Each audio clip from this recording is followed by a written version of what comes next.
Denise?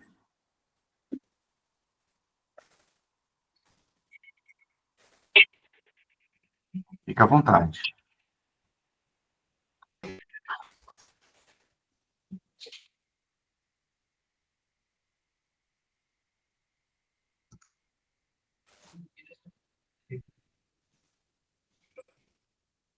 Acho que seu microfone está fechado, Denise.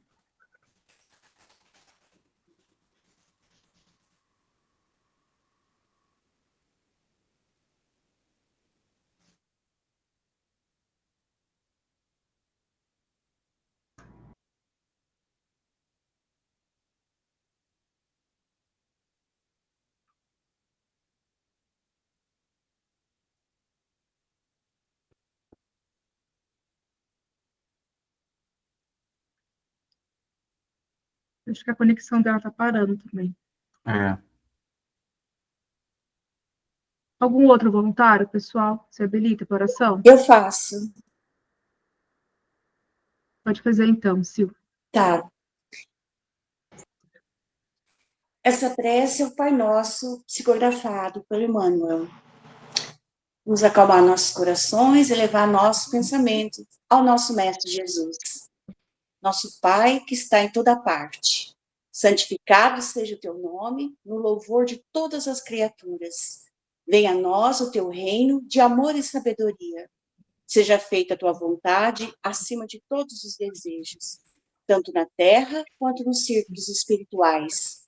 O pão nosso do corpo, da mente, dar-nos hoje. Perdoa as nossas dívidas, ensinando-os a perdoar nossos devedores com esquecimento do mal. Não permita que venhamos a cair nos golpes da tentação da nossa própria inferioridade.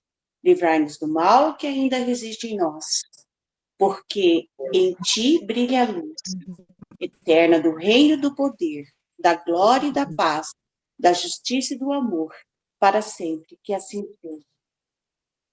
Que assim seja. Então, que a espiritualidade maior abençoe os nossos propósitos, né?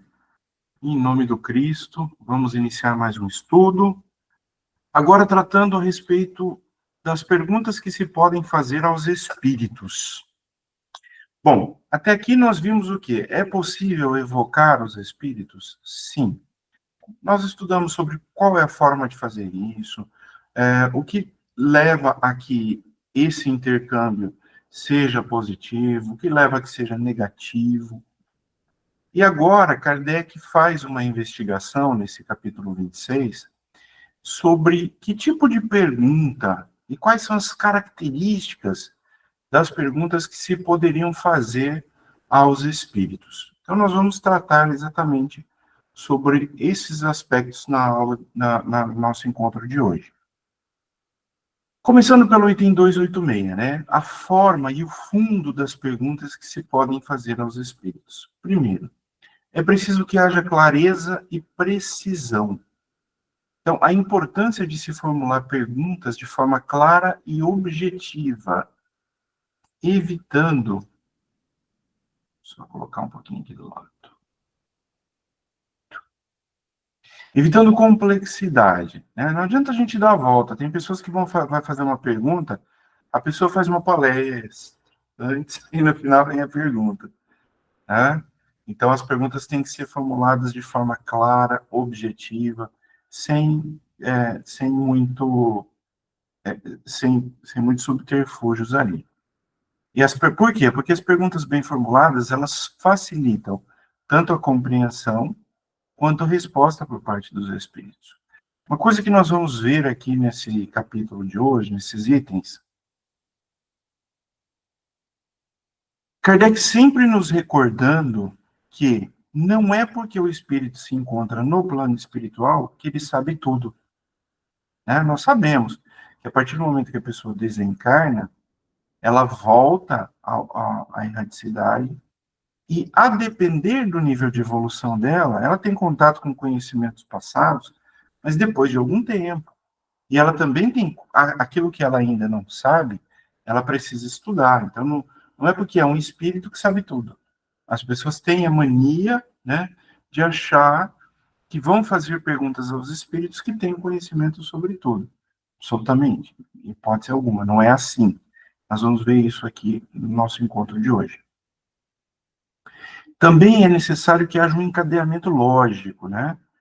A necessidade de organizar as perguntas em uma sequência lógica para facilitar o fluxo da comunicação. E aí eles respondem com mais clareza e precisão. Isso a gente vê de forma muito clara no Livro dos Espíritos. O encadeamento lógico que Kardec faz nas perguntas, né? Então, ele começa com uma pergunta, às vezes, de uma forma simples, depois aquela pergunta, ele faz em subperguntas, para que os espíritos possam explicar os demais aspectos daquela pergunta que sejam necessários para a compreensão. Por exemplo, na questão 919 de O Livro dos Espíritos, Kardec pergunta qual é o meio que o homem encarnado tem de evitar o mal na sua vida e de se melhorar. E os espíritos falam da questão do ensinamento socrático, né? Que é o conhece-te a ti mesmo. Mas na questão 919A, Kardec esmiuça, fala, muito bem, conhece-te a ti mesmo. Ok, bonito, muito interessante o princípio. Mas como colocar isso em prática? Então, veja, há um encadeamento lógico. Primeiro ele perguntou o que fazer, depois ele perguntou como fazer. Percebam a lógica de Kardec, né? E aí, em uma das poucas respostas que vem assinada em O Livro dos Espíritos, porque, em tese, as respostas não vêm assinadas. Essa vem por Santo Agostinho, que começa, que além de trazer uma descrição longa sobre a pergunta de Kardec, uma resposta longa, ele dá o exemplo do que ele fazia na Terra, né? Que era aquela autorreflexão no final do dia, pensando sobre o dia, o que tinha feito, o que não tinha, e o que faria a seguir no dia seguinte, que pudesse ser melhor do que o dia anterior.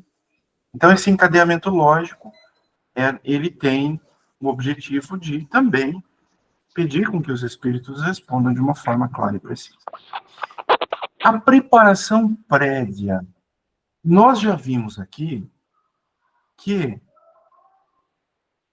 a intenção do que vai acontecer em uma reunião mediúnica, ela já começa a preparar o ambiente para o que irá acontecer. Da mesma forma, em relação às perguntas. É muito comum, na preparação prévia, o espírito que for responsável por aquela resposta, ele já conhecer de antemão a pergunta. E aí, quando ela for ser feita, ele responder antes dela ser feita. Então, isso acontece muito também, diz Kardec, né? Por quê? Porque a preparação prévia, ela não só melhora a redação da pergunta, como também facilita com que o espírito responda. E também, às vezes, já é apresentada previamente ao espírito, para que ele possa responder. Bem.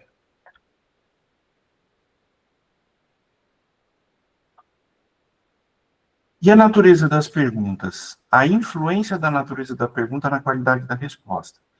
Perguntas inadequadas podem levar a respostas falsas ou a recusa de os espíritos responderem. Né? Voltamos à questão da intenção. Se a pergunta é frívola, será que os espíritos que têm algum preparo maior vão querer responder aquela pergunta? Não. Às vezes um espírito também frívolo, um espírito não muito preparado, possa responder aquela pergunta. Por isso, é muito importante que a natureza das perguntas tenha algo de nobre, de útil. Né? Não adianta, num encontro sério, com esse objetivo, a pessoa querer perguntar a respeito dos números da Mega Sena, se ela vai ficar rica, e coisas dessa natureza, né?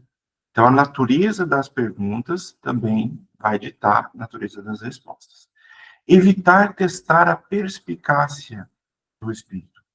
A importância de não fazer perguntas com o objetivo de testar a perspicácia do espírito. Para saber se o espírito sabe mesmo, se não sabe, ou fazer pegadinha. Isso tudo tem a ver com perguntas frívolas que não devem, intenções frívolas, né? Devem ser evitadas. Futilidade. Espíritos superiores não atendem a perguntas fúteis. Eles se dedicam a assuntos úteis e sérios e não podem perder tempo com trivialidades. Então, isso é tudo muito importante.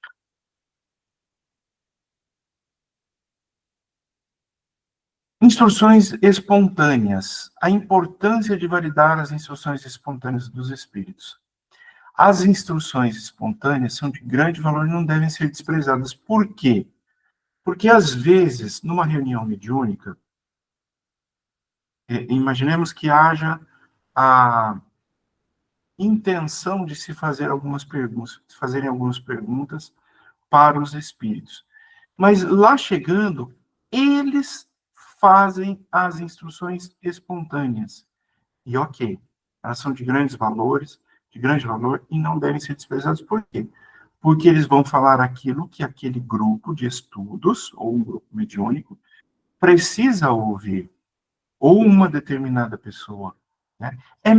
Aliás, é muito mais útil algo que vem de lá, no sentido de ser algo espontâneo, né, que venha do plano espiritual maior, do que de nós para eles. Então, se acontecer a questão da espontaneidade, é para que assim seja mesmo.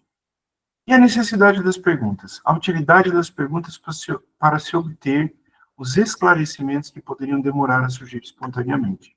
Aqui, Kardec chama a atenção, inclusive, para como nasceu uma boa parte da doutrina espírita, né? Nós temos em O Livro dos Espíritos um manual de perguntas e de respostas. Então, se não houvesse as perguntas adequadas, poderia demorar a surgir espontaneamente as respostas. Claro que isso partiu de um planejamento maior, dessa pleiade de espíritos que trouxeram para nós a doutrina espírita.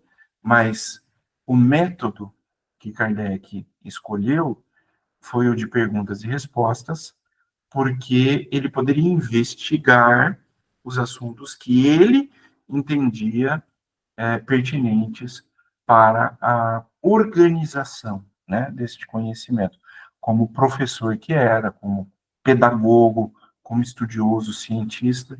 Então, ele sistematizou esse conhecimento e fez as perguntas certas para obter as respostas necessárias. Então, as perguntas aceleram o processo de aprendizado e permitem aprofundar o conhecimento. Mas é claro que até para fazer pergunta, a gente tem que saber o que perguntar, né? Se você fizer uma pergunta que não vai permitir aquele que está respondendo expressar o maior conhecimento a respeito daquilo que você está querendo saber, a resposta também vai ser limitada. Tá? E o desmascaramento de mistificadores. O papel de perguntas lógicas no desmascaramento dos espíritos mistificadores. Por quê? Porque os espíritos que não são sérios e que estão ali para enganar, eles não conseguem se aprofundar em respostas mais elaboradas. Então, se for a eles apresentado uma pergunta lógica que tem a ver com algo sério, com um conhecimento a respeito do qual se pretende aquela resposta, esses espíritos mistificadores não vão entrar nessa, vão ficar com receio de serem desmascarados, né, e vão deixar a reunião. E também é um incentivo dos espíritos superiores. Os espíritos superiores incentivam perguntas sobre pontos obscuros. Isso é importante. Por quê? Porque eles não temem questionamento e buscam esclarecer dúvidas. Claro que dúvidas que nós estejamos preparados para entender. Então, a própria doutrina nos traz temas que nós ainda não temos ferramenta neurológica para entender. Por exemplo, nós não temos ferramenta neurológica para entender o que é o infinito, o que é Deus, por que Deus cria os espíritos, quantos espíritos ele cria, onde cria, né? Claro que nós conhecemos os princípios gerais disso, que Deus cria os espíritos sem maiores conhecimentos. Mas quantos? Por quê? Onde? Nós não sabemos disso ainda. Por quê? Porque nós não temos o quê? Evolução moral e, consequentemente, evolução neurológica para isso, né?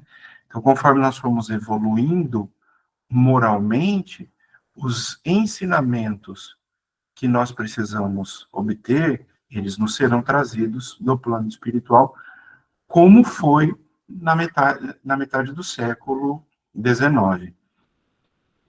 E isso é uma das grandes belezas da doutrina espírita.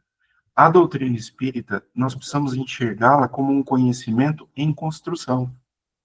Então, nós tivemos acesso àquilo que nós tínhamos condição de entender. Mas a partir do momento que nós formos ampliando a capacidade de compreensão, novos ensinamentos nos serão trazidos. E isso é belíssimo. Por quê? Porque a doutrina espírita é uma doutrina universal. E ela veio da espiritualidade para nós. Então, não é uma doutrina que nasceu de uma instituição religiosa, de uma igreja, da congregação de pessoas, né? E aqui não vai nenhuma crítica às demais doutrinas. Mas a doutrina espírita, ela tem esse caráter universal e de ser uma ideia em construção. Isso é muito bacana. Então, no futuro, conforme avança a ciência, o Espiritismo trará para dentro dele as descobertas científicas e isso passará a integrar a doutrina espírita. Isso é muito bonito, né? Recomendação dos mistificadores. Espíritos mistificadores recomendam evitar controvérsias sobre seus ensinamentos. Ou seja, se um espírito não é sério, o que ele recomenda? Olha, é isso e não adianta vocês pesquisarem nada diferente. Que é, na verdade, o contrário do que a doutrina nos convida, né? A doutrina nos convida e nos orienta a questionar sempre todos os ensinamentos. Isso é muito importante. Por quê? Porque ela nos propõe o quê? A fé raciocinada. Eu tenho fé desde que eu possa compreender e explicar aquela ideia. Tá? Então, neste primeiro momento, nós tratamos aqui da forma e o fundo das perguntas que se podem fazer aos espíritos, no item 287. Nós vamos, então, agora para o item 288, que trata, até aqui, alguma pergunta, se alguém tiver, fica à vontade em levantar a mão ou fazer alguma contribuição, tá bem? Agora, já tratando do item 288, perguntas simpáticas ou antipáticas que podem ser feitas aos espíritos. Primeiro, objetivo das perguntas. Espíritos sérios respondem com prazer às perguntas que visam o bem e o progresso. O objetivo da pergunta influencia a disposição do espírito em responder, né? E é muito, isso, será que é só quando a gente está tratando de questões espirituais? Se alguém chega para você e diz assim, você acha que vai chover hoje? Você fala, acho que não, ponto. Agora, se a pessoa chega e te propõe, faz algum tipo de pergunta que exige um conhecimento um pouco mais estendido do que o conhecimento do clima, a resposta vai ser diferente, né? Vai ser mais longa, vai ser uma resposta mais trabalhada. O objetivo da pergunta, ela tem que ser feita observando o bem e o progresso, né? Não adianta a pessoa fazer pergunta, por exemplo, por curiosidade, ou querendo saber de coisas que não visem nem o bem nem o progresso. E o caráter do formulador não é, praticamente em todos os capítulos, né, do Livro dos Médiuns, a gente sempre vê uma alusão ao caráter daquele que está interpelando os espíritos.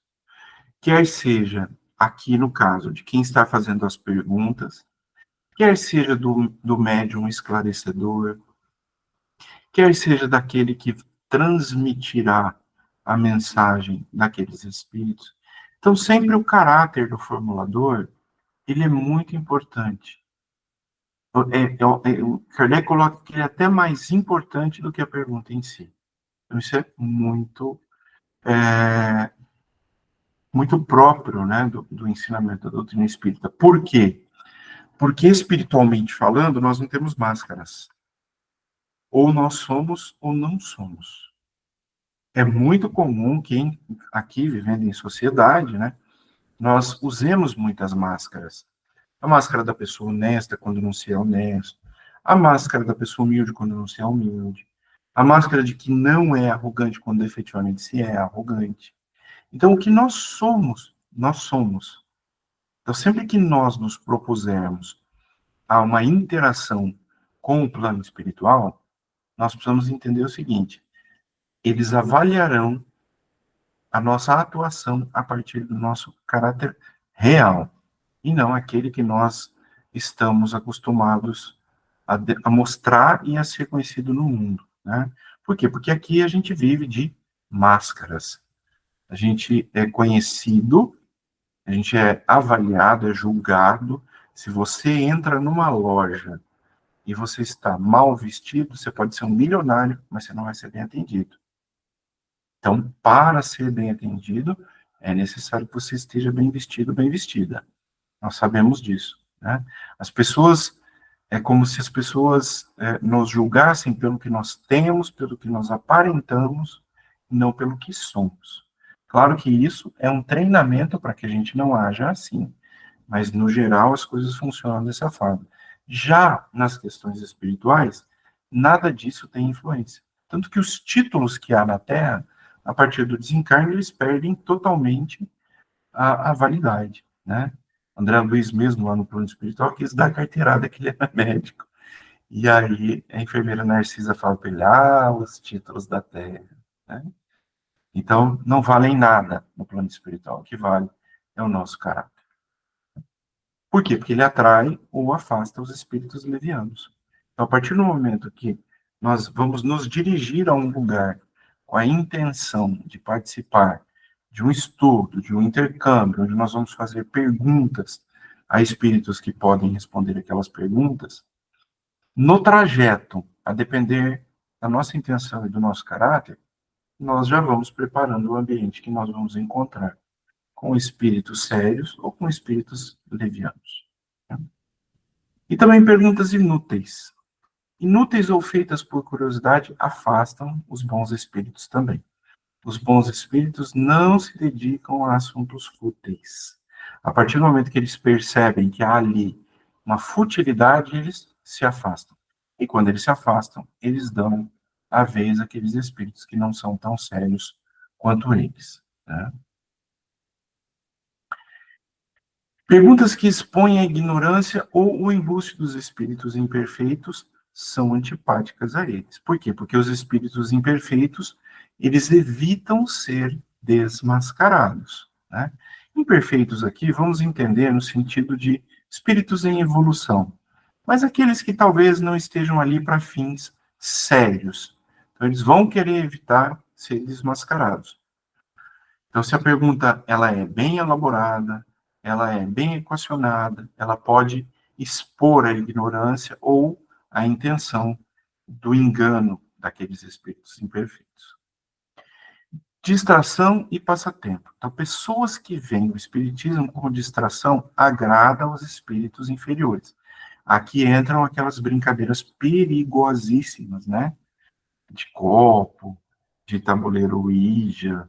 Eu já atendi famílias no nosso lar que foram lá, que estavam passando por processos obsessivos gravíssimos em decorrência dessa brincadeira, Semana passada, a minha filha veio narrando para mim de 9 anos, que no sábado eles iam na casa da avó de uma amiguinha, que era uma casa abandonada, e que diziam que era uma casa assombrada, porque eles iam lá caçar fantasmas.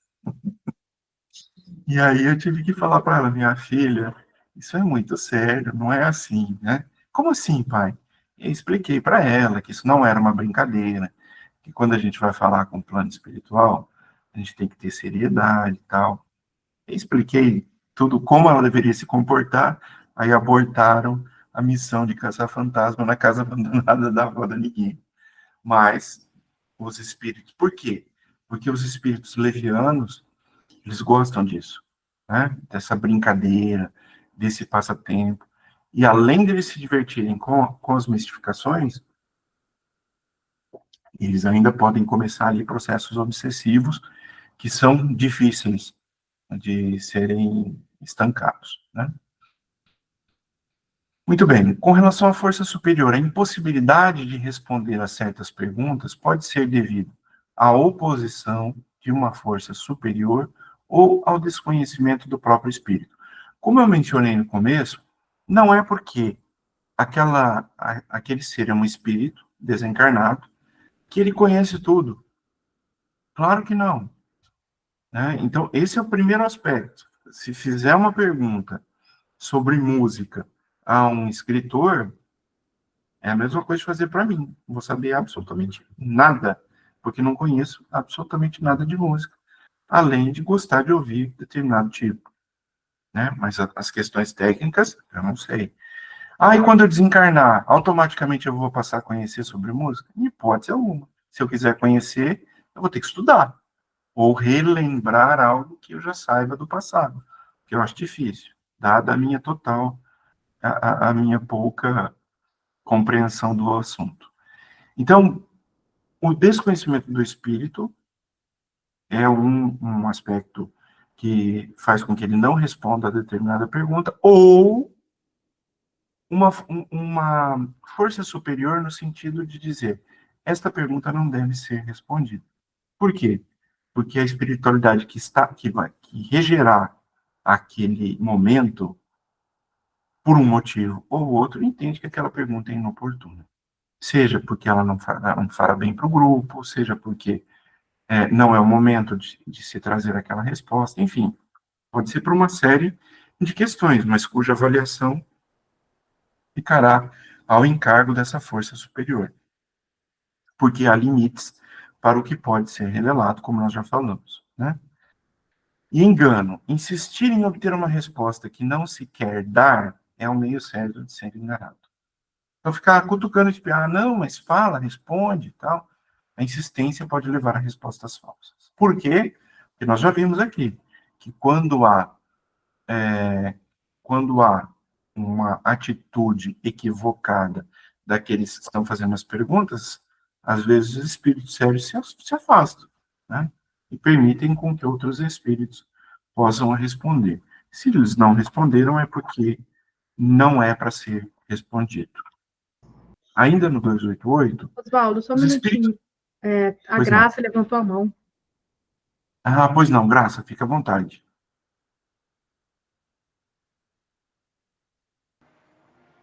Desculpe, gente, foi sem querer, bati a mão, mas não quero perguntar por enquanto, não. Desculpa, Não, viu, mas nós Oswaldo? gostaríamos de ouvir sua voz. Então, fique à vontade. Tá, Na hora que... obrigada. A hora que eu tiver uma curiosidade aí, uma necessidade, eu pergunto, tá? Obrigada, Ou viu? contribuição também, fica à vontade, Tá Graça. certo. Obrigada. Os espíritos inferiores são incapazes de compreender certas questões. Claro, difere daqui da Terra, a capacidade de compreensão varia de acordo com o nível evolutivo do espírito. É igualzinho aqui, não é? É igualzinho. Às vezes uma coisa que é muito importante na comunicação. Comunicação é muito mais sobre o que o outro entende do que o que a gente fala. Às vezes a gente fala... Por que isso? Porque eu estou aqui falando. Cada um está me ouvindo aqui nesse curso, nesse grupo de hoje. Cada um ouve de um jeito, porque o ouvir tem a ver com a sua história de vida. E cada um entende de uma forma. Então, a compreensão, até o sinal auditivo, ele varia de pessoa para pessoa. Nem todos nos ouvem da mesma forma. Cada um ouve de uma forma. E a compreensão de igual forma. Então, quando você vai falar com uma pessoa, aqui, no nosso plano, você sabe que ela é uma pessoa que tem uma compreensão absolutamente limitada. Você vai apresentar ideias complexas para ela? Não vai. Porque ela não vai conseguir acompanhar. Né? O que você vai fazer? Você pode até apresentar uma ideia complexa, mas de um jeito simples, que é o que Jesus fazia. O que Jesus fazia? Jesus, ele sabia que nós estávamos na infância da nossa compreensão. Então, quando ele queria nos contar, nos trazer um ensinamento moral, ele fazia como a gente faz com as crianças. Ele contava uma história, contava uma historinha. Então, por isso que os ensinamentos do Cristo são marcados pelas parábolas. Elas têm o fundo educacional que Jesus pretendia. Se ele nos trouxesse a ideia teórica, dificilmente nós conseguiríamos, à época, registrar, e dificilmente nós conseguiríamos entender, e dificilmente essa ideia conseguiria ser transmitida no futuro. Então, a capacidade de compreensão varia de acordo com o nível evolutivo do espírito. Isso vale para cá, para o nosso plano, isso vale para lá também. Nós precisamos entender essa distinção. E sempre, aqui e lá, observar o nível daquele espírito com quem nós estamos falando. Isso vai muito, né, que embora a gente esteja aqui tratando das perguntas que podem ser feitas ao espírito, mas nas reuniões mediúnicas,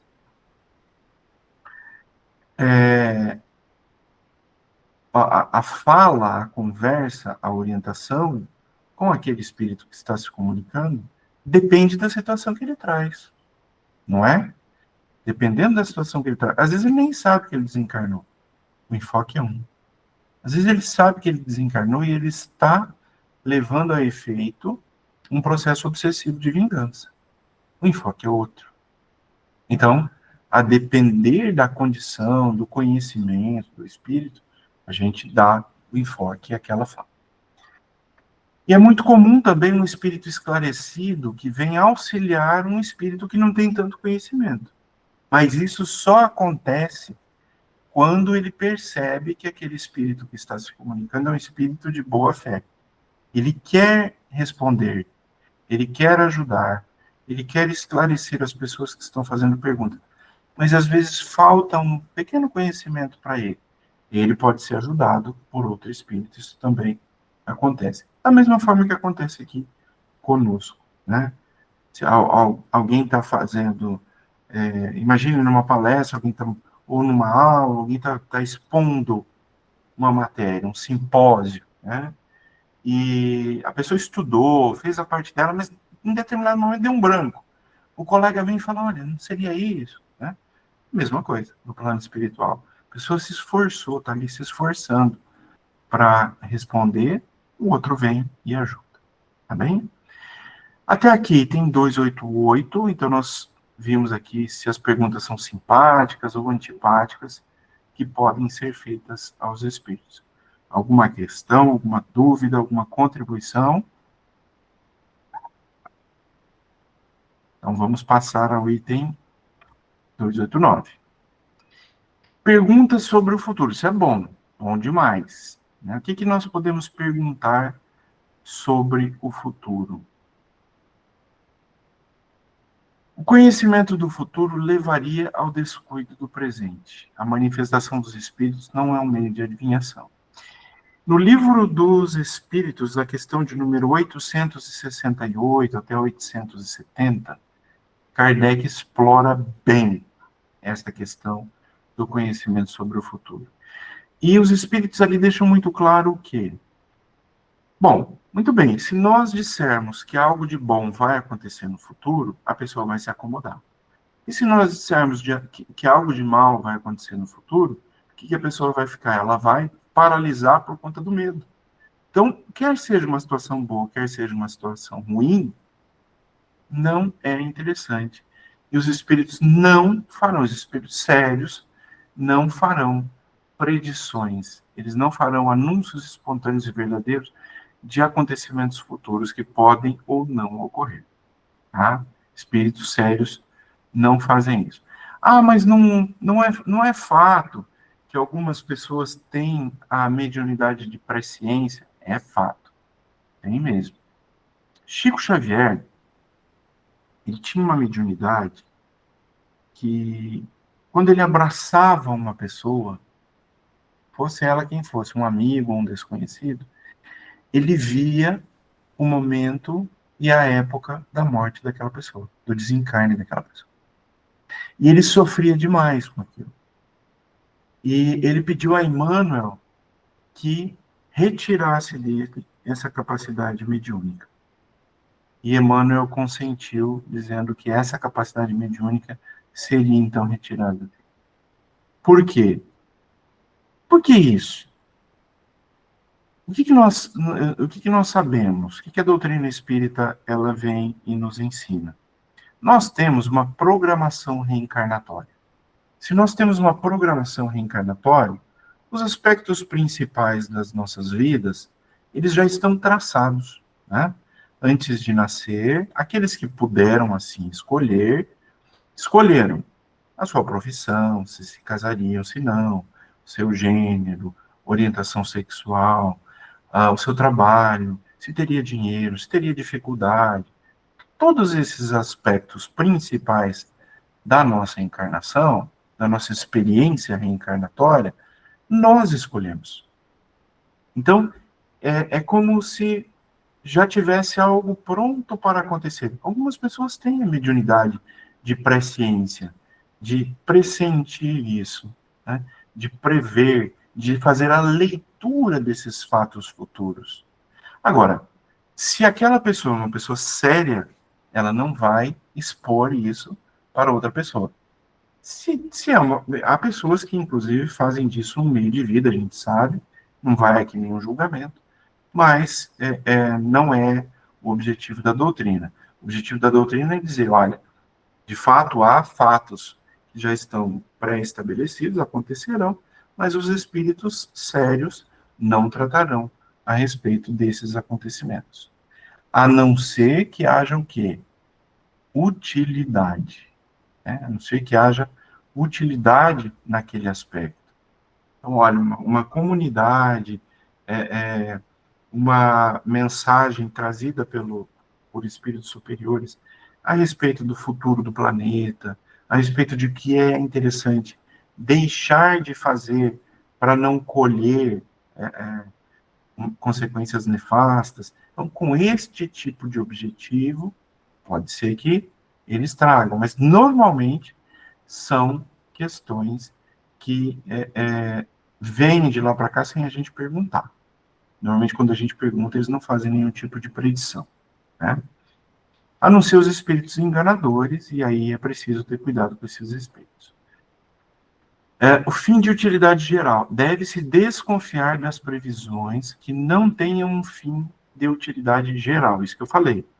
A ideia é que a utilidade dessas predições seja para uma generalidade, para uma comunidade, para o planeta, para o país, né?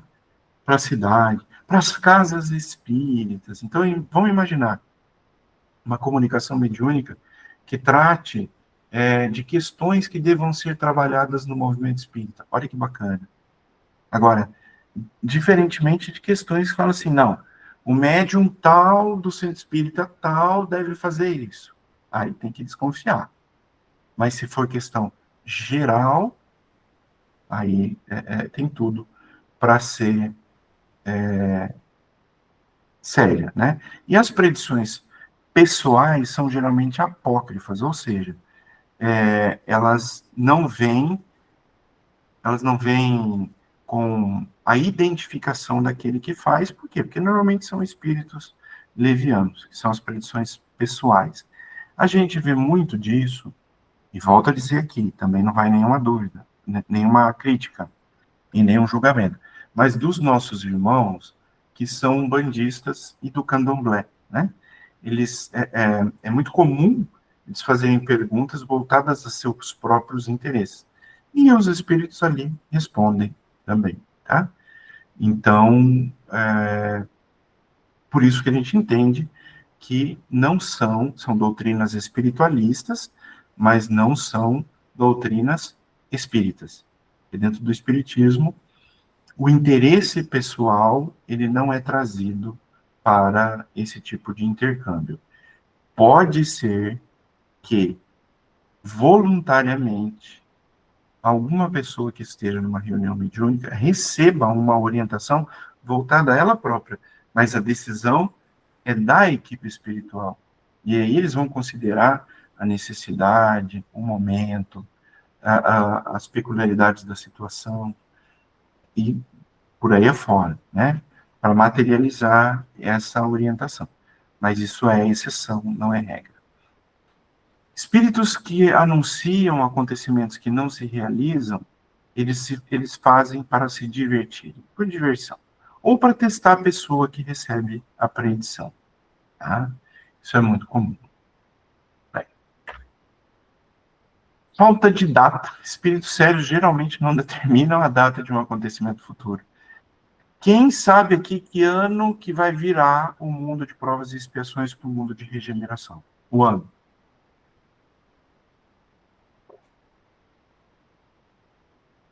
Tem, né? Como?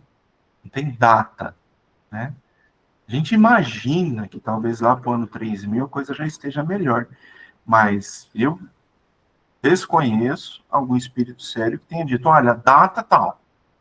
Não sei se a Ana conhece, mas não tem data certa, né? Por quê?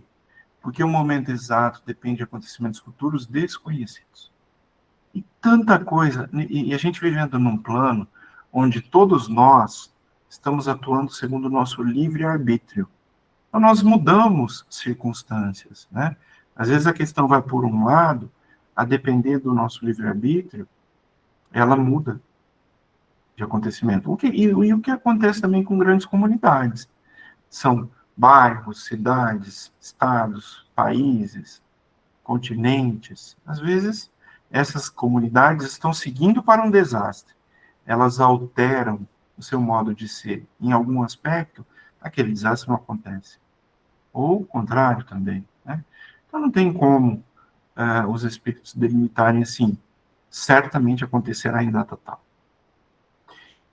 Espíritos levianos determinam dias e horas sem se preocuparem com a veracidade. Aí é engano, né? Olha, fica tranquilo que daqui um mês certinho, no dia tal, isso que você quer vai acontecer, blá, blá, blá, blá. Desconfie. Aí tem que desconfiar. Toda predição circunstanciada deve ser suspeita. A providência limita as revelações que podem ser feitas ao homem. Por quê? Porque espíritos sérios guardam silêncio sobre aquilo que é proibido revelar. Os espíritos sérios guardam silêncio. Eles respeitam a nossa capacidade de compreensão dos fatos. Só que às vezes a gente não, né? A gente não respeita, principalmente espírita. Espírita gosta muito de falar assim, a pessoa desencarnou. Não! Que bom, ganhou na loteria, tá feliz agora, voltou para o plano espiritual, né?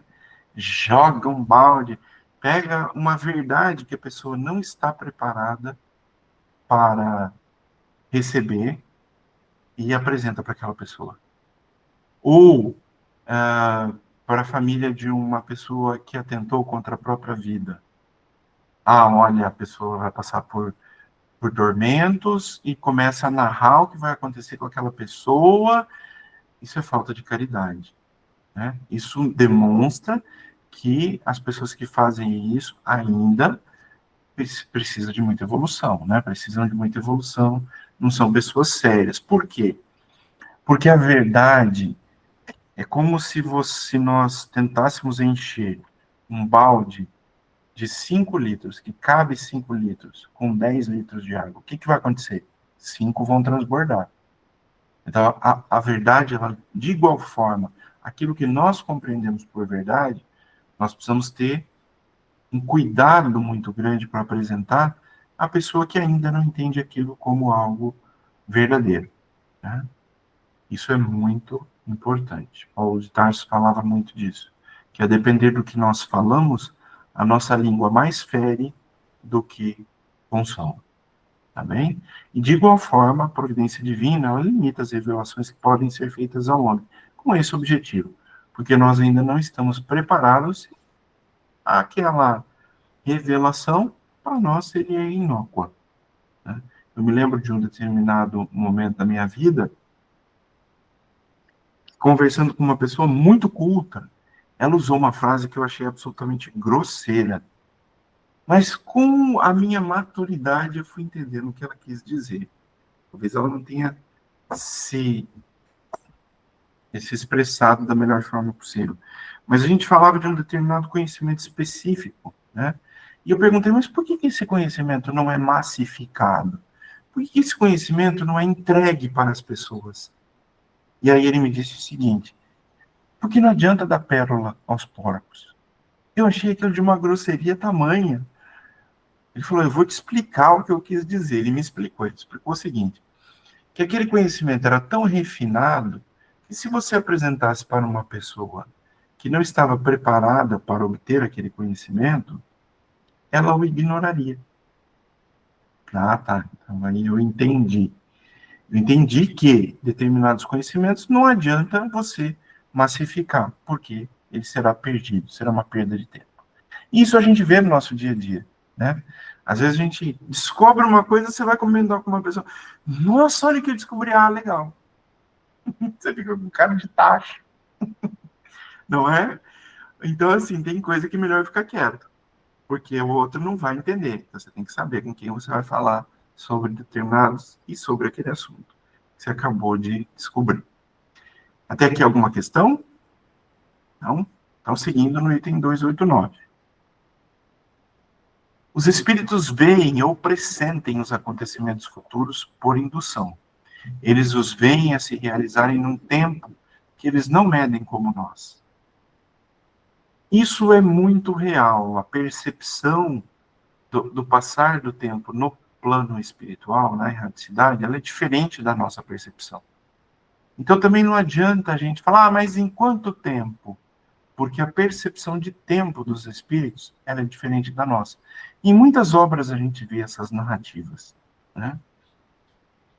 Eu tive já algumas experiências, vou contar uma delas que é bem interessante, que ilustra bem essa questão da passagem do tempo, né? Em 2012 eu precisei fazer uma cirurgia, eu tive um câncer de tireoide, vou pedir licença só para incluir, por conta de que tem a ver com o assunto. E eu estava entre a opinião de dois médicos. Um dizia que eu tinha que operar de um jeito, outro de outro. E aí eu, intrigado para tomar aquela decisão, fiz minhas orações, minhas preces, sentei para ler um livro na minha cama e passei por um cochilo. No que eu passei por um cochilo, eu vi o meu avô entrando, acompanhado de um médico. Então eu estava ali num estágio de uma emancipação da alma, né, cochilando. Meu espírito estava um pouco mais livre.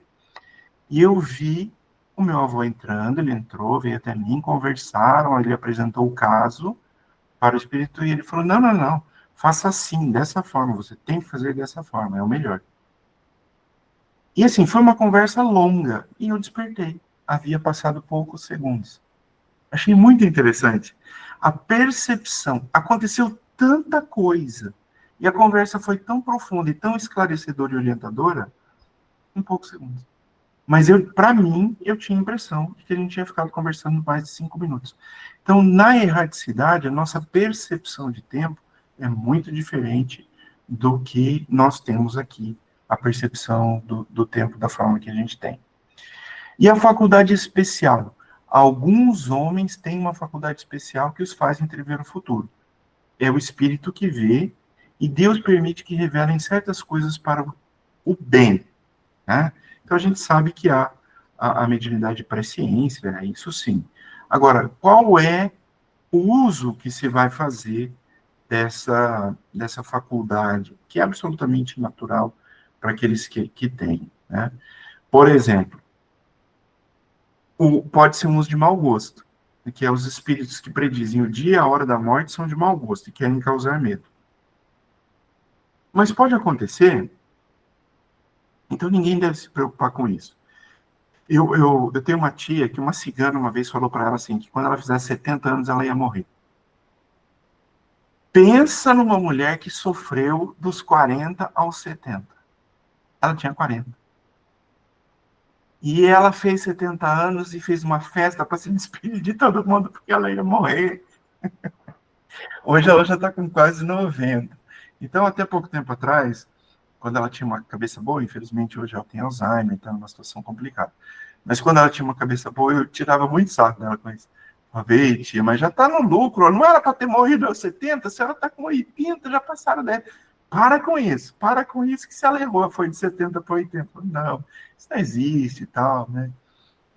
Então, a pessoa que fala isso, o espírito que fala, né, que eu estou falando, eu falei de uma pessoa que falou para ela. Mas vamos imaginar que parta de um espírito desencarnado. É algo de mau gosto e ninguém deve se preocupar com isso, né? As pessoas têm pressentimento, são avisadas da época em que morreram por procedimento, por pressentimento. É o próprio espírito que vem a saber disso em seus momentos de liberdade. E aqui eu tenho certeza que se eu abrir para todos conhecem pessoas que sabiam que iam desencarnar, né? Todos nós temos amigos que agiram de determinada forma. Eu tenho um amigo que no dia anterior à desencarnação dele, deu vontade dele ligar para amigos que ele não via fazia décadas. Saiu ligando. 1, 2, 5, 10. Falou com um monte de gente. No dia seguinte ele desencarnou. Então, é um pressentimento que a gente tem o quê? Estamos voltando para casa. O outro, fazia tempo que não via os irmãos. Cada irmão morava num canto do Brasil. Não, nesse meu aniversário eu vou reunir todos. Reuniu todos. Na semana seguinte ele desencarnou. Então, a gente sabe, né? Isso é muito comum e as pessoas sabem quando isso vai acontecer. É muito comum as pessoas que já estão, né, num estágio de desencarnação, sejam elas novas ou mais idosas, ou até crianças, e saberem que desencarnarão em pouco tempo. Então é um pressentimento. Por quê? Voltando, nós também temos a questão do quanto de fluido vital nós temos. Eu vou viver aproximadamente 90 anos. Muito bem. Chegou lá perto dos 90, o espírito sabe que está chegando o tempo dele voltar. Vou viver aproximadamente 25. Ele vai saber também. Está chegando perto dele voltar. Alguma coisa dentro dele vai mudar. Vai ser diferente. Então a vida já age para que aquela pessoa já também comece a se preparar para esse regresso para o plano espiritual, para a nossa casa, né? Que é de onde nós viemos. Muito bem. Itens 286 a 289. Alguma pergunta até aqui? Alguma contribuição? Vamos falar sobre as conclusões, então, do que nós vimos nos tópicos acima. No 286, nós vimos a forma e o fundo das perguntas importam. A clareza, a lógica e a intenção correta são essenciais para obter as respostas significativas, né? Sempre voltando ao quê? A intenção. É só aqui, só nesse tópico que a gente fala sobre intenção? Lá na evocação nós falamos muito também sobre intenção, lembram? Nós falamos muito sobre qual a intenção daquele grupo. É uma intenção séria? Não é? Né? Então, a forma e o fundo das perguntas importam demais. E também o modo de se colocar para que os espíritos as respondam. Perguntas, no item 287, o que nós estudamos aqui? Perguntas bem formuladas aceleram o aprendizado e desmascaram mistificadores. E que a instrução espontânea ela é valiosa, mas as perguntas são cruciais. não fossem as perguntas, nós não teríamos o quê? O livro dos Espíritos, né? Kardec trabalhou o livro dos Espíritos por meio de perguntas a aquela pleiade de espíritos que nos trouxe a doutrina espírita. No item 288, os espíritos sérios respondem a perguntas com objetivos nobres. E o caráter do médium influencia a qualidade da comunicação. Isso é uma notícia inédita aqui que a gente vê, ou também nós já viemos trabalhando essa questão do caráter do médium há muito tempo? Nós vamos dizer que em todo o livro dos médiuns, né? Em todas as passagens, Kardec chama a atenção para a questão do caráter do médium. Isso quer dizer que nós precisamos ser pessoas perfeitas para que nós possamos atuar no trabalho mediúnico, certo? Errado. O que caracteriza um bom espírita? E agora eu não vou responder, alguém vai falar por mim.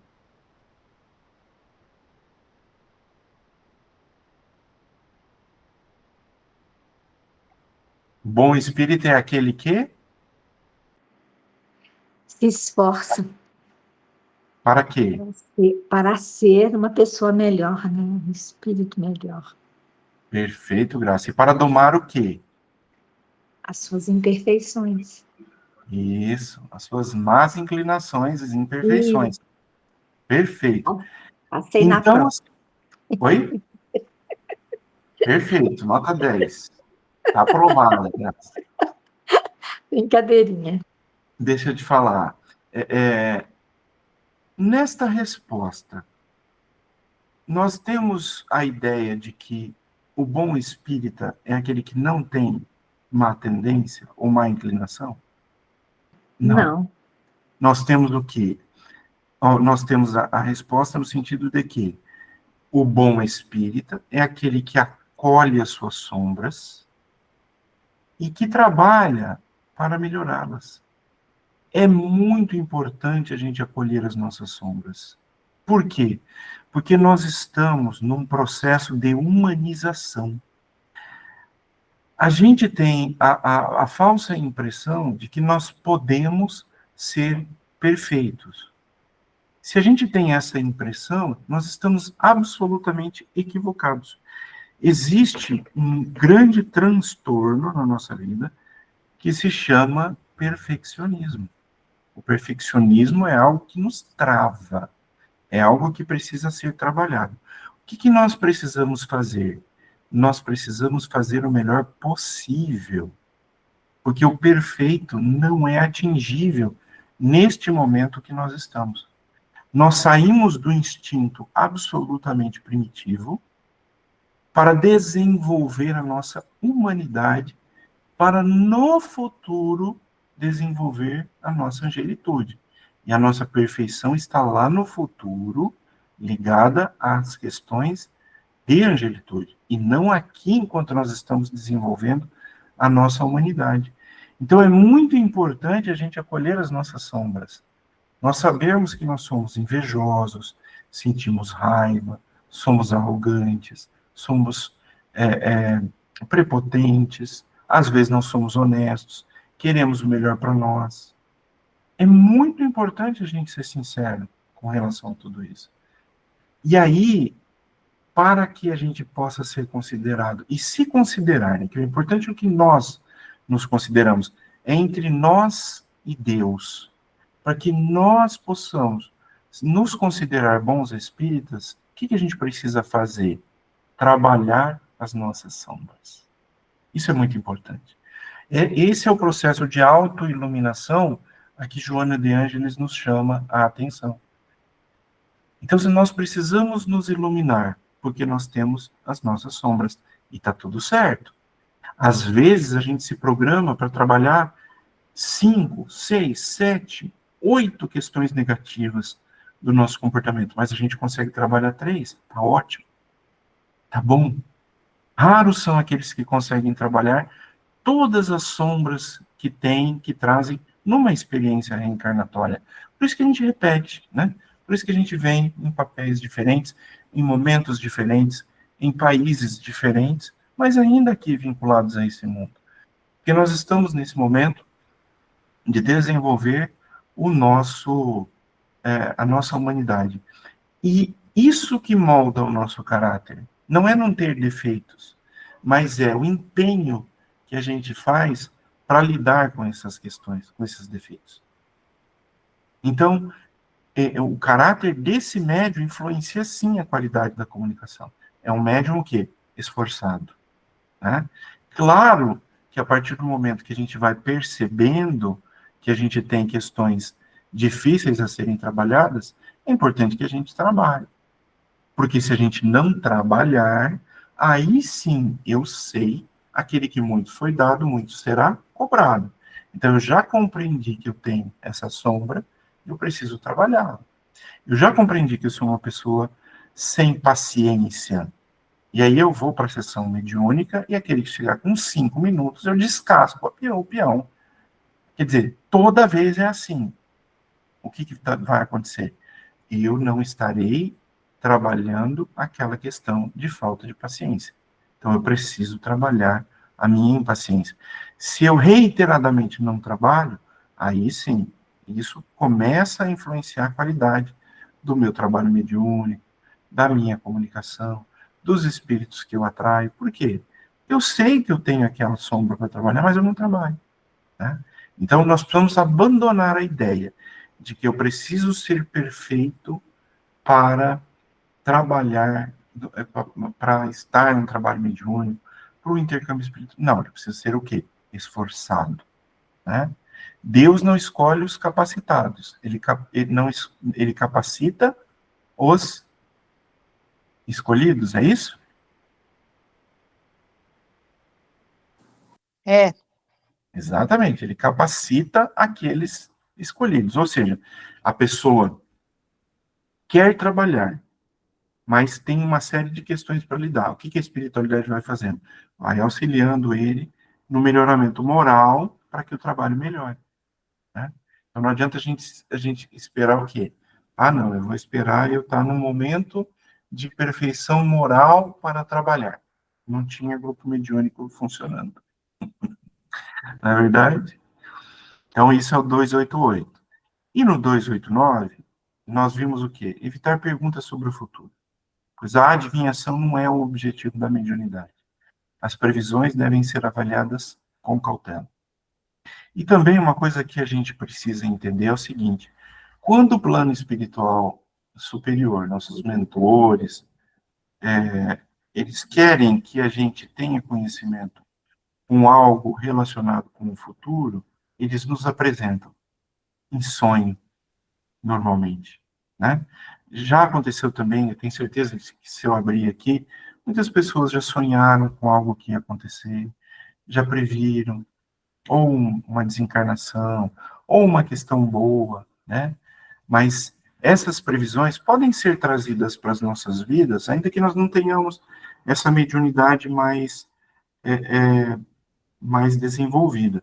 Mas a partir do momento que nossos guias espirituais, nossos mentores entendem que é para o nosso bem e que a gente precisa saber, eles vão trazer voluntariamente esse tipo de conhecimento. Tá certo? Bom, então quais são as ideias finais sobre as perguntas que se podem fazer aos espíritos? É preciso que elas tenham o quê?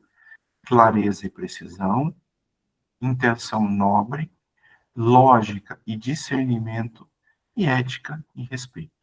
A partir do momento que as perguntas se encaixem nesses requisitos, elas estão previamente habilitadas a serem apresentadas aos espíritos.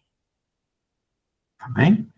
Vou passar a palavra um pouco para a Ana Carolina, se ela quiser fazer alguma observação de tudo que falamos, de tudo que fizemos até aqui. Se quiser trazer também algum exemplo prático, fique absolutamente à vontade, ou qualquer outra pessoa. Sim, vamos abrir primeiro para a turma, ver se alguém. Eles são bastante quietinhos. E foi Podem bastante claro. Eu tenho certeza que vocês conhecem histórias aí sobre predições, né, sobre coisas até que aconteceram na vida de vocês. Fiquem à vontade de compartilhar conosco.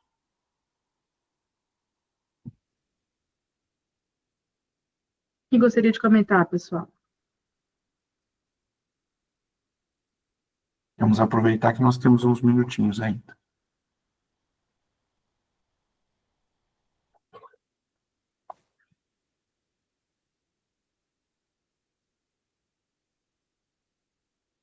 Ou histórias também nesse sentido, né? De pessoas que sabiam que desencarnariam, que tinham essa presciência. Acho que todos nós conhecemos.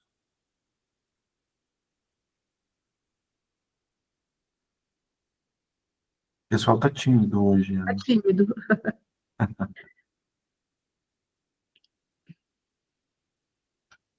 Pode falar, Sueli. Isso. Oi, boa noite. Boa noite, Sueli. É uma história parecida com o que você falou, né? Minha mãe, quando desencarnou, uma noite antes, ela estava na casa da minha irmã, sentou-se à mesa para jantar e começou a falar de todos os filhos. Estávamos todos longe, inclusive eu morava em outra cidade, e começou a falar com saudade, comentar dos irmãos, da preocupação que ela tinha com um dos filhos que estava com problema, coisa que não era do feitio dela, né? Não era uma coisa que ela costumava fazer. E falou. Aí acabou de jantar, foi deitar, pegou no sono e morreu dormindo. Então, inclusive, assim, eu sempre falo que minha mãe deve ter tido merecimento, porque ela dizia assim, eu quero, quando eu quero morrer, não quero morrer de doença, não quero morrer, ficar de cama, dando trabalho para ninguém, eu quero morrer dormindo, e quero morrer num dia em que eu não vou atrapalhar o trabalho de ninguém, quero morrer num feriado, quero, né? E ela morreu numa segunda-feira de carnaval, dormindo. Né? Muito merecimento. E de repente, porque ela teve um infarto, e assim, fraco, quando foi o segundo, que foi nessa noite, né? Aí ela já desencarnou mesmo. Muito merecimento. Que bacana isso aí. Eu acredito que foi merecimento, porque o que ela pediu, ela conseguiu. Com certeza. E ela se programou para isso também, né? Você vê, Provavelmente. a pessoa se programou no sentido, assim, de mentalmente, olha, eu quero isso, não é? André Luiz fala que as nossas células corporais, elas respondem ao nosso pensamento. Então, ela foi se programando para aquilo que ela queria, e como ela tinha o merecimento, a vida permitiu com que aquilo acontecesse. E é muito interessante, né? Porque a pessoa, quando está prestes a desencarnar, muito embora os laços que prendem o espírito ao corpo ainda não começaram a ser cortados, mas é como se ela estivesse mais no plano espiritual do que no material, né? Ela já, como espírito desencarnado, levava com ela a preocupação dos filhos e já verbalizava isso. Né? É interessante, muito interessante. E o interessante é assim, porque ela era nova, ela tinha 56 anos. Nossa, super jovem. Então foi uma coisa assim que, de repente, e do jeitinho que ela tinha pedido. Que bacana. Obrigado, Sueli, por compartilhar conosco essa Obrigada, história. Alguém mais? Oswaldo, você está escutando da pessoa? A Valéria, né? É a Ana, né? Agora está falando, né? A minha sogra faleceu em janeiro agora. E ela estava com câncer, não sabia que tinha câncer. Os filhos começaram a cuidar dela, né? Ela foi para o hospital. E eles quase não se davam muito bem, né? Os dois irmãos viviam, às vezes, brigando, né? E ela ficou, acho que 18 dias no hospital, eles indo tratar dela, cuidar dela. Chegou no último dia, assim, que ela já percebeu que ela ia desencarnar. Ela simplesmente viu que não tinha mais, ela que não queria falecer de jeito nenhum, não queria desencarnar de jeito nenhum. Falava que não ia. que ela ia sair do hospital. E nesse dia, acho que ela caiu na realidade, né, na real dela, e ela comentou, né, pensou, né, com ela que ia mesmo desencarnar, chamou os filhos e falou, ó, daqui para frente eu tô indo, eu vou. Mas você e tua irmã vão se dar bem. Eu não quero mais ver vocês brigando, eu não quero ver vocês brigando, eu tô partindo. Mas eu quero ver vocês bem. Quando foi no outro dia, Serena faleceu. E hoje eles ficam bem, né? Eles estão bem, eles se ligam, se falam, né? Então eu falei, acho que é o que você falou, né? Sim, ela tinha esse conhecimento, né, de que isso efetivamente ia acontecer. É muito comum. E outra Obrigado. coisa que ela aconteceu, Oswaldo, que nem você Oi? comentou tudo, você estava falando sobre os espíritos, né? E eu estava pensando aqui que nós temos, a gente tem que sempre estudar cada vez mais para a gente ser bom espírita, né? E nós temos também o nosso, eu não sei como que fala, nosso mentor espiritual, né? E ele também nos ajuda, né? Claro, com certeza. Não só os espíritos estão em volta, nos ajudando, né? Sempre Sim, está com junto, mas certeza. quem nos ajuda é o nosso mentor também, não é? Sim, quanto mais a gente estuda, mais o nosso mentor espiritual nos ajuda. Você está coberta de razão. Obrigado, Ana. Obrigada a vocês. Agora a Valéria. Oi, Oswaldo. Eu tenho, acho que é mais uma dúvida com relação a uma situação que eu passei. Tá. Queria saber qual o objetivo de você ter essa noção de que alguma coisa vai acontecer e, ao mesmo tempo, você ter essa percepção, mas sem saber que está tendo. Eu pergunto porque a minha mãe, quando ela faleceu, eu fiquei de 3 a 6 meses antes, eu chorava várias vezes no banho, como se ela já tivesse morrido. E eu era adolescente, então, assim, eu não tinha essa noção, eu não sabia por que eu tinha esse sentimento. No dia que ela faleceu, foi de acidente, eu deitei no colo dela à tarde, dormi no colo dela. Então, assim, para que você ter essa percepção e, ao mesmo tempo, qual o objetivo, né, de você ter, e, ao mesmo tempo, se você não tem a noção do que você está tendo ali, sabe, a justificativa, não queria entender melhor. Eu Não sei se entendi. eu consegui ser clara. Conseguiu, sim. Então, o que você tem que entender é o seguinte, são dois momentos distintos, né? Imagina você no plano espiritual com a sua mãe, programando a volta de vocês para cá. Então, vocês duas programaram o tanto de vida que vocês teriam aqui. Então, ela se programou para desencarnar com aquela idade e você com a sua. Você já tinha esse conhecimento estava no seu perispírito. Você só não tinha consciência dele, né? É o que Freud chama do quê? De inconsciente. Ele estava lá. Então você sabia que ia acontecer, estava chegando próximo de acontecer. Você não sabia, você não ligava a tecla SAP. Não tinha legenda, mas o sentimento estava lá. Por isso que você, chegando próximo, você foi se entristecendo, porque como espírito imortal, você tinha esse conhecimento. Mas como pessoa encarnada, a lei do esquecimento determinava com que você não soubesse exatamente o que ia acontecer e quando. Você imagina se você soubesse o que e quando ia acontecer o seu sofrimento? Tendo a percepção do que ia acontecer, você já sofreu por 6 meses, né? Então, o que você acessou? A sua memória espiritual, o conhecimento a respeito do fato específico, mas de forma limitada, de forma que você pôde aproveitar mais sua mãe, ter uma proximidade maior, gerar memórias afetivas que se postergariam vida fora. para isso que você teve essa percepção, né? E isso significa que você tem uma facilidade a mais também de ter acesso a esses conhecimentos. Isso é absolutamente natural, não tem nada de antinatural e acontece. Pode ser que em vários momentos da sua vida você pode pressentir as coisas que vão acontecer com você, com pessoas próximas, ou não, ou pode ser que tenha sido só naquela ocasião, né? Mas uma utilidade teve. Então, esse acesso a esse sentimento teve alguma utilidade, seja para te aproximar de sua mãe, seja para você curtir mais ela. Então, o seu mentor espiritual, o anjo de guarda, como queira, ele entendeu que era possível, né? Você ter acesso a esse sentimento e permitiu com que isso acontecesse.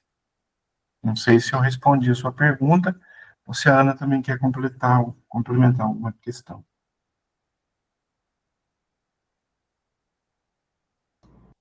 Não, está respondido sim. É isso mesmo, Oswaldo, concordo. É isso. Alguém mais?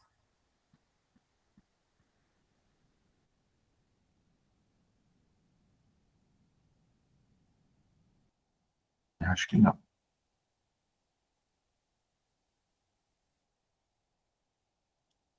Mais algum comentário, pessoal? Ou alguma experiência, né, que tenha... Pode falar, Sueli.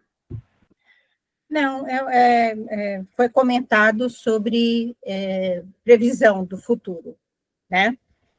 Então, assim, se a gente fizer uma pergunta para um espírito que tem conhecimento da nossa programação reencarnatória, né?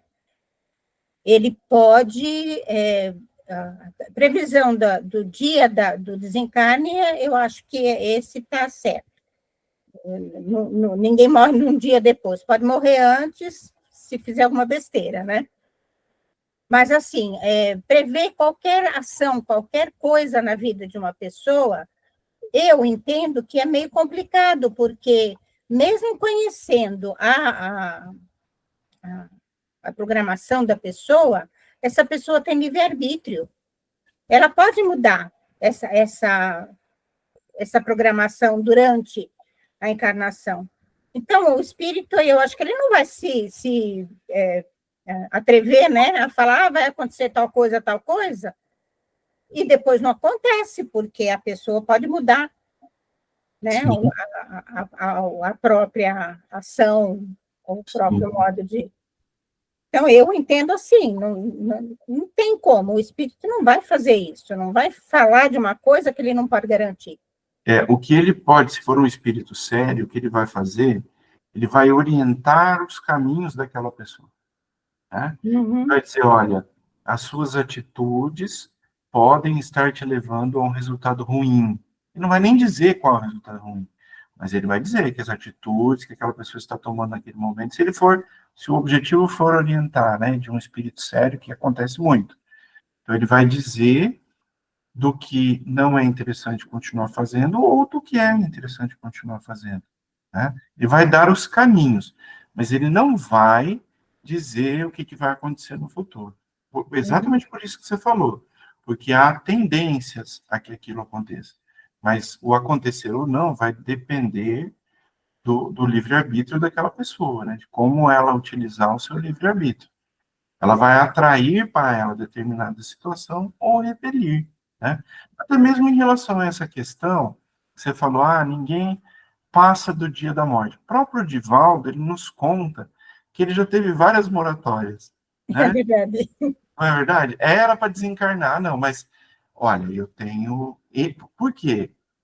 Quanto maior a evolução, maior o nosso poder de escolha. Então, Divaldo, ele fez um uso muito bom do livre-arbítrio dele. O que ele pode? Ele pode escolher. Porque ele está pedindo para continuar encarnado aqui, porque ele tem um objetivo A ou B, mas é um objetivo nobre. Isso pode acontecer com qualquer pessoa. Mas a pessoa está para desencarnar, mas ela tem um objetivo tão nobre, e ela pede a Deus a possibilidade de continuar, e Deus concede. Né?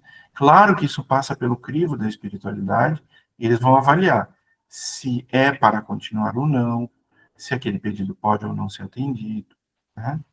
Mas isso também é mutável.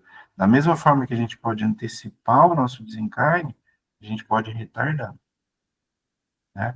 Claro que a depender da circunstância, do merecimento, de qual é o objetivo da gente querer retardar o nosso retorno ao plano espiritual, e de submeter isso àqueles espíritos que cuidam da nossa encarnação, eles vão avaliar se eles atendem ou não ao nosso pedido. Uhum. Alguém mais levantou a mão. Isso, Isabel. Pode falar, Isabel.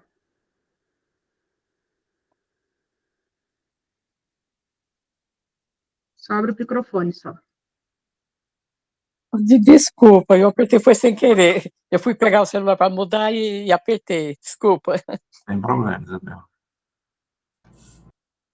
Ninguém mais? Alguém mais? Eu tive uma experiência, eu trabalhei em área hospitalar, né? E estava cuidando de uma senhora oriental, e ela estava bem até então, só que daí ela começou a pedir uma comida específica e pediu também uma roupa específica para a cerimônia que eles fazem, não entendo qual é. A filha falou: Não, mãe, você tá bem, não vamos fazer, não precisa se preocupar com isso, não. E ela: Não, eu quero essa roupa, eu quero que seja assim. E da noite para amanhã ela veio a falecer. Ela estava já tendo esse pressentimento inicial, assim, né? E a gente na hora não acreditou, mas ela já estava tendo essa percepção. Perfeito. É exatamente aquilo que a gente falou. A pessoa sente, né? Pressente. Muito comum. Meu avô também. Estava prestes a desencarnar, ele reuniu toda a família, falou todos os filhos: olha, eu quero que você haja assim, você assado e tal. Fulano de tal vai vir no meu velório. Não quero que ele seja ofendido. Então, ele deu todas as... A minha mãe ficou indignada. Falou: para de falar isso, você não vai morrer. Então, no dia seguinte ele desencarnou. Né? Então, assim, a pessoa tem essa percepção. Muito comum isso acontecer. Muito comum. Agora, é uma percepção nossa, né? Não comum que os espíritos venham e digam: você vai morrer amanhã, vai desencarnar amanhã. Não, aí não é espírito sério. Ou daqui 10 anos, daqui 5 anos. Não, aí não.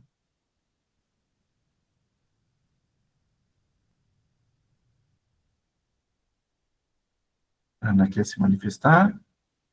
Nossas considerações finais. Será que ninguém mais?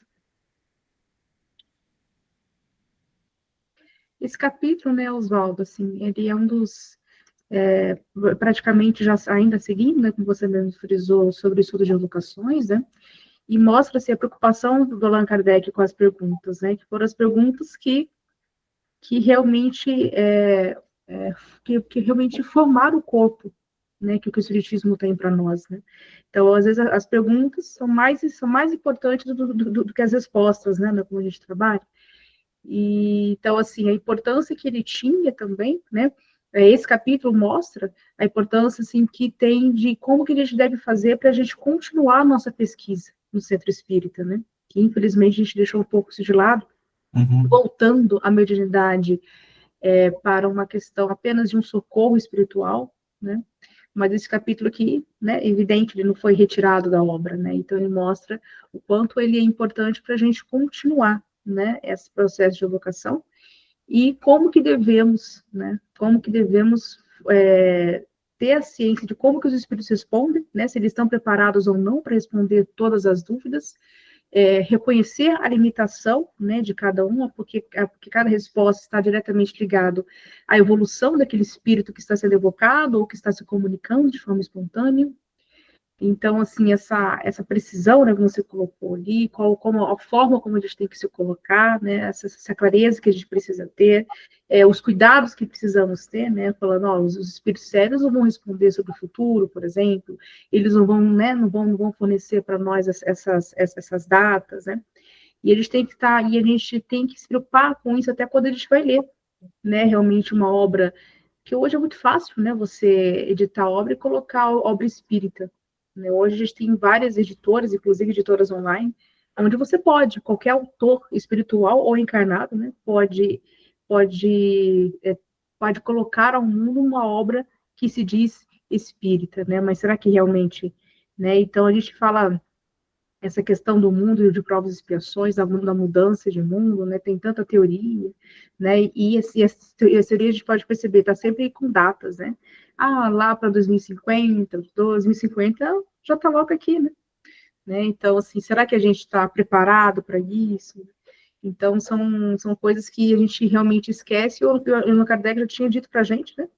Há muito tempo, né? Essa questão, olha, cuidado, não vai cair nessas armadilhas, né? Porque realmente é uma armadilha, né? No espírito, eles não sabem, né? Eles não sabem. Pode ver, por exemplo, a obra do Emílio, né? De Miranda, né? Que estava falando sobre a pandemia pela própria psicografia do Divaldo. Ele não coloca data nenhuma, né? Pelo contrário, né? Ele coloca assim, olha, é um projeto que está muito acima de nós, ou seja, nem ele sabia tudo, ele mesmo se coloca nessa postura de humildade, no sentido de não saber, né, tudo sobre o projeto pandemia, e ele só fala assim, olha, uma coisa a gente tem certeza, não vai sair tão cedo os efeitos dela, né? Os efeitos morais, né, os impactos, né, que a gente ainda está sofrendo. Não só a questão da doença, de viver a doença em si, né? Isso até que a gente conseguiu avançar enquanto tecnologia humana, né? A gente conseguiu combater bastante. Mas os efeitos morais desses abalos físicos e de saúde, né? Que Deus nos permite, que está lá na lei de... Qual lei que fala, pessoal? Fala sobre essas questões. A lei de destruição, né? Que é tão... Para a gente pode parecer uma estranha moral, né? Mas lá está bem claro, no Kardec coloca isso de forma bem clara para nós, através das perguntas que foram elaboradas, né? Uhum. Então, às vezes a gente vê texto assim, a gente não precisa mais das perguntas, porque Allan Kardec já perguntou tudo. Será? Senão, eu acho que se ele tivesse perguntado tudo, ele sabia da própria limitação do tempo que ele ali estava, né? Ele colocou assim, olha, continue com as perguntas. Está aqui um roteiro, né? Por isso esse capítulo 26, esse roteiro de como que a gente deve fazer as perguntas. Né? Por isso que eu acho extremamente interessante. Perfeito, é isso mesmo. Muito bem, acho que podemos dar por encerrado o nosso encontro de hoje. E eu gostaria de convidar a Ana para fazer nossa prece de encerramento. Ana Lúcia? Não, Ana Carolina. Eu mesmo? Tudo bem. Bom. Pessoal, então vamos continuar com essa elevação de pensamento, em comunhão com Deus, com Cristo, com a equipe espiritual do nosso lar, que já nos acompanha aí já há quase 5 anos, todas segundas-feiras à noite, no nosso grupo de estudo. Agradecer a todos a equipe espiritual que se faz presente, agradecer ao Oswaldo pela essa aula, com todo o conhecimento que ele compartilhou a nós, e todos os espíritos que fizeram presente, intuindo e cuidando de todos nós. Que toda essa chuva fluídica que estamos aqui emanando também estenda a todos os amigos que não pôde estar online aqui com a gente hoje, por motivo de saúde e de trabalho, mas que eles também sejam abençoados e recebam, né, toda essa bênção que estamos agora projetando através do nosso pensamento e da nossa vontade. Pedir para que na próxima semana estejamos todos reunidos aqui em nome de Deus, em prol de todo esse compromisso que assumimos perante o Espiritismo. Assim, pedimos a licença para encerrar mais um trabalho da noite de hoje. Que assim seja. Que assim seja, uma ótima semana a todos, que Deus nos abençoe. Assim e na segunda que vem estaremos presentes novamente. Tá certo. Muito obrigada, pessoal. Quer falar alguma coisa? Obrigada, gente. Boa noite. Boa noite. Boa noite a todos. Que Deus abençoe. Até mais. Boa noite, gente. Obrigada, Boa Oswaldo. noite a Boa todos. semana, pessoal. Boa noite. Tchau, tchau.